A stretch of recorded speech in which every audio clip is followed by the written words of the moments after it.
शांती. आज आहे 7/1/2024ची अव्यक्त बापदादांची अव्यक्त मुरली. रिवाइज डेट आहे 31/12/1997. मुरलीचे शीर्षक आहे, या नवीन वर्षाला मुक्ती वर्ष म्हणून साजरे करा, सफल करा आणि सफलता प्राप्त करा. आज बापदादा आपल्या नवजीवनवाल्या श्रेष्ठ आत्म्यांना, नवयुग रचता आत्म्यांना नवीन वर्षाची मुबारक देत आहेत. दुनियेसाठी नवीन वर्ष आरंभ होत आहे आणि तुम्हा मुलांच्या मनामध्ये नवयुगाची आठवण येत आहे. जसे नवीन वर्ष उद्या येणार आहे, तसे नवयुगसुद्धा उद्या येणार आहे. अशी स्मृती येते का की आमचे नवयुग आले की आले? जसे आज नवीन वर्षासाठी मनुष्य आत्म्यांच्या हृदयामध्ये आनंद आहे, अल्पकाळासाठी उत्साह आहे, तसा तुम्हा आत्म्यांना येणाऱ्या नवयुगाचा शाश्वत आनंद आहे. असे वाटते की बस आज आणि उद्याची गोष्ट आहे. आज जुने युग आहे, उद्याला नवीन युग समोर उभे आहे. ड्रामा अनुसार आज आणि उद्याची गोष्ट आहे. असा आठवणीचा स्पष्ट अनुभव होतो का? का फक्त नवीन वर्ष साजरे करण्यासाठी आला आहात? नवीन वर्ष नवीन युगाची आठवण करून देते. हा उमंग उत्साह अंतःकरणामध्ये असतो का? की उद्या आपण काय होणार? आपला नवीन शरीररूपी ड्रेस समोर येतो. लक्षात आहे तुमचे नवीन शरीर नवीन युगामध्ये किती सुंदर होते. कसे युग होते, कसे राज्य होते, कशी प्रकृती दासी होती, सतोप्रधान होती. त्या राज्य अधिकारी स्थितीची स्मृती स्पष्ट आहे का? ती नवीन दुनिया किती सुंदर आहे हे दिसत आहे का? एका सेकंदामध्ये आपल्या राज्य अधिकाराचा अनुभव करू शकता का करत आहात? बस एका सेकंदामध्ये नवीन युगामध्ये जा पाहू. जाता येते ना? किती वेळा हा राज्य अधिकार प्राप्त केला आहे लक्षात आहे? अनुभव करा. आपले राज्य किती सुंदर आहे. वेगळे देखील आहे, तसे सुंदर देखील आहे. तर सेकंदामध्ये बस आपले राज्य आणि आमचे विश्व राज्य अधिकारी स्वरूप या स्मृतीमध्ये स्थित व्हा. ते लोक नवीन वर्षामध्ये एकमेकांना अल्पकाळाची गिफ्ट देतात आणि बाबा गिफ्ट देतात नवीन युगाची, विश्व राज्याच्या अधिकाराची. या समयी बाबांद्वारे ही अविनाशी गिफ्ट तुम्हा सर्वांसाठी अटळ भविष्य बनते, ज्या भविष्याला कोणीही टाळू शकत नाही. अचल आहे, अखंड आहे. तर अशी गिफ्ट मिळाली आहे ना? तर ही गिफ्ट सांभाळून ठेवा. कोणी डाकू ही गिफ्ट घेऊन जायला नको. सर्वांकडे डबल लॉक आहे ना? आजकाल सिंगल लॉक चालत नाही, डबल लॉक पाहिजे. गोदरेजचे लॉक नाही, गॉडचे लॉक पाहिजे. तर गॉडने असे लॉक दिले आहे जे कोणीही तोडू शकत नाही. जर गाफील राहिला तर डाकू येईल. डाकू सुद्धा हुशार असतात. त्यांना कळते की यांचे लॉक ढिले आहे, त्यामुळे गाफील राहू नका. तर या नवीन वर्षामध्ये स्वतःकरिता आणि सेवेकरिता कोणता नवीन प्लॅन बनविला आहे काय? कॉन्फरन्स करायच्या आहेत, भाषणे करायची आहेत, ते तर आहेच. नवीन प्लॅन काय बनविला आहे? बापदादा या नवीन वर्षामध्ये देश अथवा विदेशामध्ये व्हरायटी वर्गाचा अर्थात विविध श्रेणीच्या विशेष आत्म्यांचा एक गुलदस्ता पाहू इच्छितात. विविध वर्गातील लोकांची सेवा तर भरपूर केली आहे ना. आता प्रत्येक वर्गातील असे एक एक रत्न तयार करा. एकही वर्ग राहून जायला नको. काय? आता जेव्हा वेळ जवळ येत आहे तर कोणत्याही वर्गातील लोकांनी उल्लना द्यायला नको की आमचा वर्ग राहिला.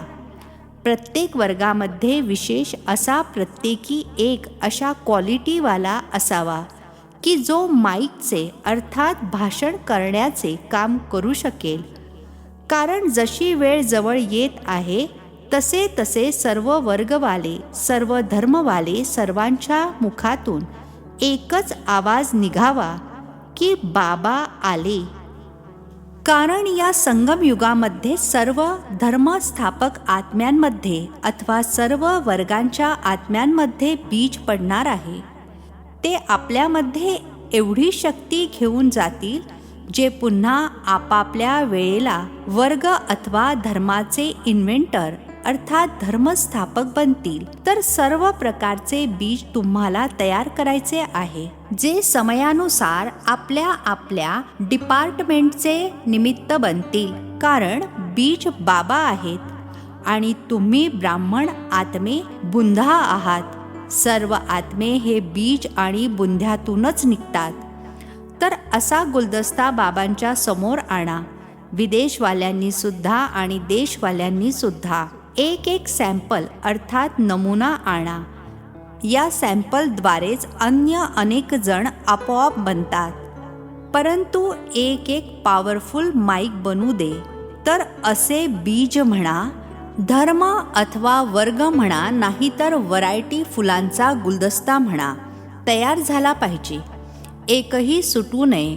तेव्हा म्हटले जाईल विश्व कल्याणकारी किंवा सर्व आत्म्यांचे निमित्त उद्धार करणारे आत्मे. एक फांदी देखील कमी नको, सर्व फांद्या पाहिजेत.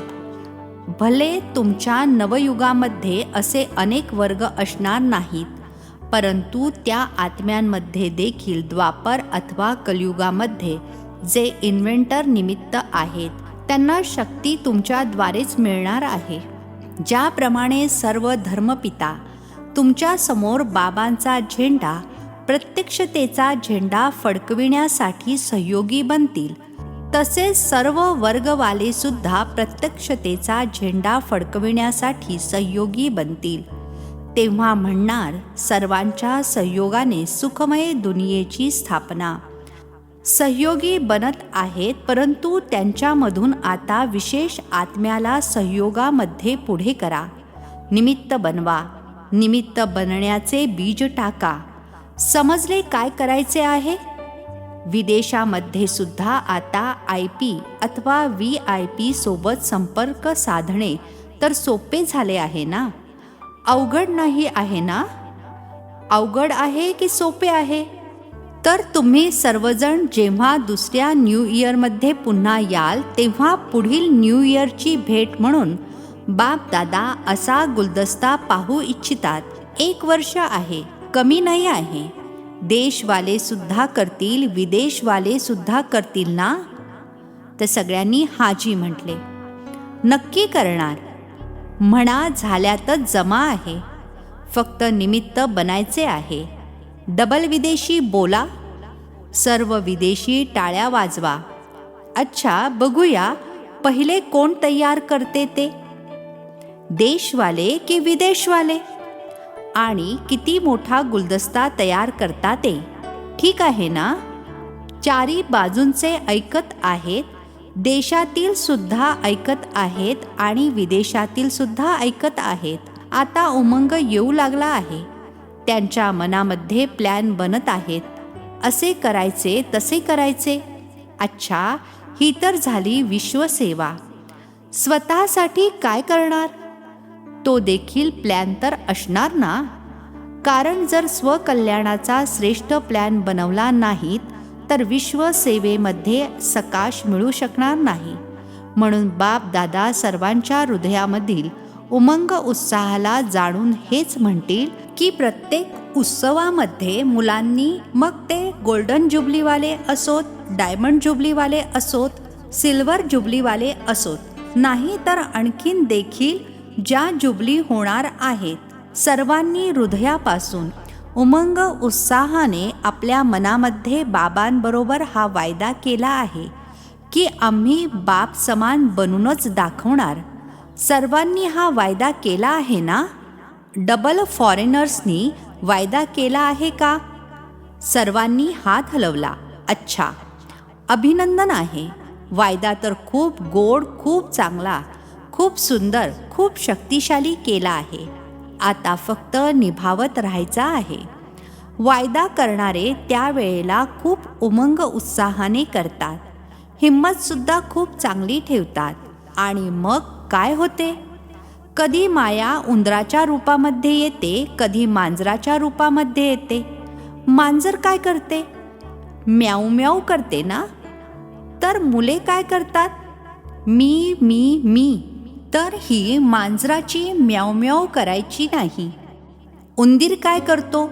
उंदीर मूर्ख बनून जे येईल ते खातो, चावतो. तर माया देखील मुलांच्या खजिन्याला चावून खाऊन टाकते. कधी सिंह येतो. सिंह काय करतो? निर्भय असणाऱ्यामध्ये भय उत्पन्न करतो. सर्व शक्तिवान मुलांना निराश बनवतो. असे करू नका, येऊ देऊ नका. डबल लॉक लावूनच ठेवायचे. यावर्षी कोणालाही येऊ द्यायचे नाही. हे वर्ष सर्व गोष्टींपासून मुक्त वर्ष म्हणून साजरे करा. मुक्ती वर्ष. जेव्हा असे मुक्ती वर्ष साजरे कराल तेव्हा मुक्तिधाममध्ये जाल. यासाठी काय कराल? अगदी छोटीशी गोष्ट आहे, मोठी गोष्ट नाहीये. बाप दादा फक्त छोटेसे स्लोगन देत आहेत. सफल करा, सफलता प्राप्त करा. समजले? सफल करा, सफलता प्राप्त करा. काय सफल करायचे आहे? जे काही तुमच्याजवळ आहे, तुमची जी प्रॉपर्टी आहे ना, समय, संकल्प, श्वास अथवा तन मन धन सफल करा. व्यर्थ गमावू नका.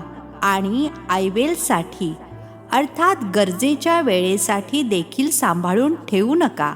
संकल्पांना देखील सफल करा. एक एक संकल्प ही तुमची प्रॉपर्टी आहे. जसे धन स्थूल प्रॉपर्टी आहे, तशी सूक्ष्म प्रॉपर्टी आहे समय, श्वास, संकल्प. एक देखील संकल्प व्यर्थ जाऊ नये. सफल व्हावा. भले मग मनसा सेवेद्वारे असो किंवा वाचा सेवेद्वारे असो, नाहीतर कर्माद्वारे असो. चेक करा, सफल किती केले, जमा किती केले. आणि बाप दादा यावर्षी हे विशेष वरदान देत आहेत. सफल करा आणि पदम गुणा सफलतेचा अनुभव करा. हे प्रत्यक्ष फळ सहज प्राप्त करू शकता केवळ सच्चा अंतःकरणामुळे. सच्चाईवर भोलानाथ बाबा अगदी सहजपणे संतुष्ट होतात.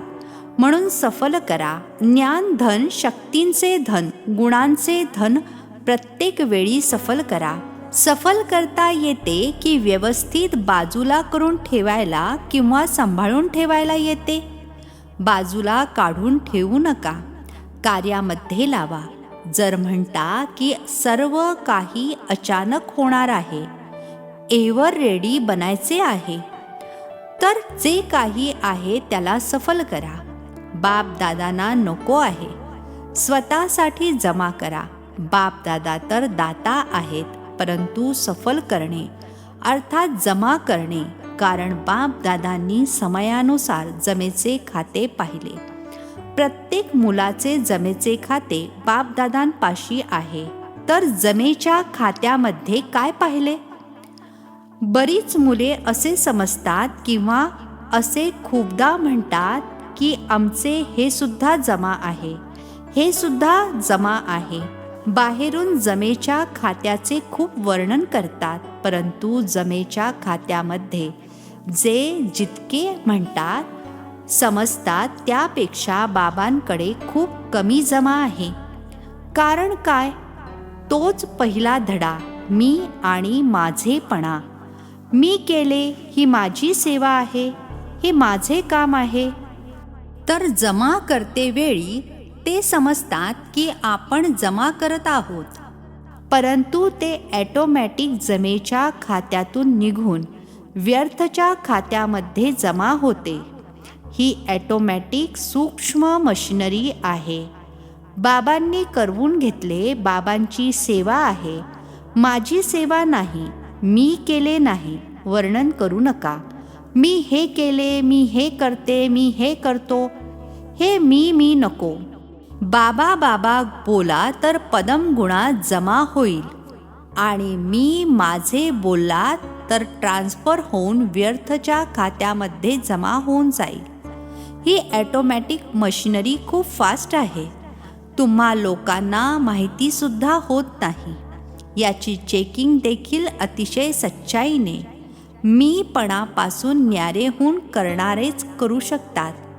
जेव्हा तुम्ही आदिरत्न सुरुवातीला स्थापनेच्या वेळी निघालात, सेवा करण्यासाठी निघालात, तर कोणता भाव असायचा? कोणते बोल निघत होते? मीपणा होता. बाबा बाबा म्हटल्यामुळेच तुम्ही बाबांचे वारसदार बनलात, जे आज सेवेचे आदी अर्थात प्रवर्तक बनलात. हा आहे बाबा बाबा म्हणण्याचा पुरावा. आता बापदादांकडे वारसदार बनण्यालायक खूप कमी येतात. असे का? बाबा आणि मीपणा मिक्स होत आहे. म्हणून या वर्षामध्ये बापदादा मोकळ्या मनाने वरदान देत आहेत. जितके जमा करू इच्छिता तितके करा करा करा. सफल करा, सफलता मूर्त बना. अच्छा, आता कोणता उत्सव साजरा केला? Silver jubilee. सिल्वर जुबलीवाले हात वर करा. ज्यांची सेरीमनी अर्थात समारंभ साजरा केला त्यांनी हात वर करा. डबल सेरीमनी साजरी केली आहे, भारताची सुद्धा तर विदेशाची सुद्धा. चांगले आहे. हा समारंभ साजरा करणे अर्थात आपणच आपल्याला पक्क्या प्रतिज्ञेचा स्टॅम्प लावणे. समारंभ साजरा केला, बापदादांना सुद्धा दृश्य छान वाटते. त्याचबरोबर जे संकल्प करता त्यांना अशा ऑलमायटी गव्हर्नमेंटचा स्टॅम्प लावा, जो सदैव अविनाशी अटळ राहील. साजरे करणे अर्थात वायदा निभावणे. तर असा पक्का स्टॅम्प लावला आहे का कच्चा स्टॅम्प लावला आहे? पक्का लावला आहे. हे सिल्वर जुबलीवाले कुमार हात तर चांगला हलवत आहेत. पक्की साजरी केली आहे का? चांगले आहे. हे दृश्य विसरून जाऊ नका. कधीही काहीही कमजोरी आली तर आपल्या उत्सवाचा फोटो समोर आणा. प्रत्येकाचा फोटो काढतात ना, सर्वांना मिळतो ना. तर फोटो असाच काढला जात नाही, काही कारणाने काढला जातो. फोटो यासाठी काढला जातो की जेव्हा अशी कोणती वेळ येईल तेव्हा फोटो समोर ठेवता यावा. असे नाही कपाटामध्ये बंद करून ठेवाल आणि वेळेला आठवणार सुद्धा नाही. ही सर्वात मोठी सौगात अर्थात भेट आहे. ही स्मृती करून देण्याची निशाणी आहे. अच्छा, डबल फॉरेनर्स कोणती कमाल करणार? डबल फॉरेनर्सनी अशी कमाल करून दाखवा की अशा आत्म्यांना संदेश द्या जे भारतासाठी माईक बनतील. कारण भारताच्या माईकचा सुद्धा प्रभाव आहे, परंतु फॉरेनच्या माईकचा प्रभाव डबल पडेल. तर डबल फॉरेनर्सना असे माईक तयार करायचे आहेत. करणार ना? पुढील वर्षी माईक आला पाहिजे. असे नाही की फक्त भाषण करून निघून जाईल. नाही, संबंधामध्ये जवळ असेल. भले ज्ञान योगामध्ये नियमित नसेल देखील, परंतु मानेल की खरेच हे ईश्वरीय कार्य आहे आणि असे जीवन बनवले पाहिजे. परंतु माझ्यामध्ये हिंमत कमी आहे, तरी देखील काही हरकत नाही. दुसऱ्यांसाठी निमित्त माईक बनता बनता स्वतः देखील बनलेच. तसे डायरेक्ट स्टुडंट बनणार नाहीत, परंतु सेवेच्या बळामुळे दुसऱ्यांसाठी निमित्त बनताना त्यांच्या प्रभावाने बनतील. तर ऐकले डबल फॉरेनर्सनी? आता पाहू कोणता देश निमित्त बनतो. जो कोणता देश निमित्त बनेल तर त्याला अवॉर्ड दिले जाईल. सर्व नवयुगाचे विश्व अधिकारी, नवीन जीवनाद्वारे विश्व परिवर्तक आत्म्यांना, सदैव सफल केल्याने सफलता मूर्त बनणाऱ्या आत्म्यांना, सदैव आपण दिलेल्या वचनांना साकार स्वरूप देणाऱ्या अचल अखंड स्वरूप आत्म्यांना, सदैव उत्सवामध्ये राहून इतरांना देखील उत्सवाद्वारे उत्साह देणाऱ्या आत्म्यांना, बाप दादांची नवीन वर्ष आणि नवीन युगाच्या स्थापनेसाठी मुबारक असो, मुबारक असो, मुबारक असो. त्याचसोबत हिम्मत ठेवून पुढे जाणाऱ्या सर्व मुलांना हिम्मते बच्चे और मददे बाप अशा सर्व मुलांना बाप दादांची प्रेमपूर्वक आठवण आणि नमस्ते. आम्हा आत्मिक मुलांचाही आत्मिक पित्याला नमस्ते. रात्री 12 नंतर बापदादांनी सर्व मुलांना पुन्हा एकदा नवीन वर्षाच्या शुभेच्छा दिल्या. सर्व विश्वाच्या कानाकोपऱ्यामध्ये, विश्वाच्या चोहो बाजूला विशेष नवीन जीवनामध्ये राहणाऱ्या सर्वांना नवीन वर्षासोबत नवीन युगाची सुद्धा मुबारक असो, मुबारक असो, मुबारक असो. ब्राह्मण मुलांसाठी तर प्रत्येक दिवस, प्रत्येक सेकंद नवीन आहे. तर आता जुन्या वर्षाचा निरोप घेऊन नवीन वर्षासाठी शुभेच्छा देत आहेत. तर सदैव असा प्रत्येक सेकंद जो काही संकल्प कराल, कर्म कराल, प्रत्येक कर्म संकल्प बधाईवाला अर्थात शुभ असावा. जो कोणी संपर्कामध्ये येईल त्याने सदैव बधाई हो, बधाई हो हेच गाणे गात राहावे. या नवीन वर्षामध्ये सर्वांना जे कोणी भेटतील किंवा जे कोणी सोबत राहतात त्यांना सदैव खुशीची दिलखुश मिठाई खाऊ घालत राहा आणि सदैव खुशीमध्ये मनाने नाचत राहा आणि सेवेमध्ये सर्वांना खुशीचा खजिना भरभरून वाटत राहा. तर अशा नवीन जीवनाची, नवीन उमंग उत्साहाची चोहो बाजूच्या मुलांना नवीन वर्षासोबत मुबारक असो, मुबारक असो. शुभरात्री आणि सुप्रभात. अच्छा, ओम शांती. आजचे वरदान आहे, दृढ निश्चयाच्या आधारे सदैव विजयी बनणारे ब्रह्मा बाबांचे स्नेही भव. दृढ निश्चयाच्या आधारे सदैव विजयी बनणारे ब्रह्मा बाबांचे स्नेही भव. स्पष्टीकरण आहे, जे दृढ निश्चय ठेवतात तर निश्चयाचा विजय कधी टळू शकत नाही. भले मग 5ही तत्वे असोत किंवा कोणी आत्मे कितीही सामना करू देत, परंतु ते सामना करतील आणि तुम्ही अटल निश्चयाच्या आधारावर सामावण्याच्या शक्तीने त्या सामना करणाऱ्या गोष्टीला सामावून घ्याल. निश्चय कधीही डळमळणार नाही. अशी अचल राहणारी विजयी मुलेच बाबांची प्रिय आहेत. प्रिय मुले सदैव ब्रह्मा बाबांच्या बाहूंमध्ये सामावलेली राहतात. स्लोगन आहे, सर्व खजिन्यांची चावी प्राप्त करायची असेल तर परमात्मा प्रेमाचे अनुभवी बना. सर्व खजिन्यांची चावी प्राप्त करायची असेल तर परमात्मा प्रेमाचे अनुभवी बना. अव्यक्ती सायलेन्सद्वारे डबल लाईट फरिश्ता स्थितीचा अनुभव करा. स्पष्टीकरण आहे, प्रत्येक गोष्टीमध्ये, वृत्तीमध्ये, दृष्टीमध्ये, कर्मामध्ये न्यारेपणा अनुभव व्हावा.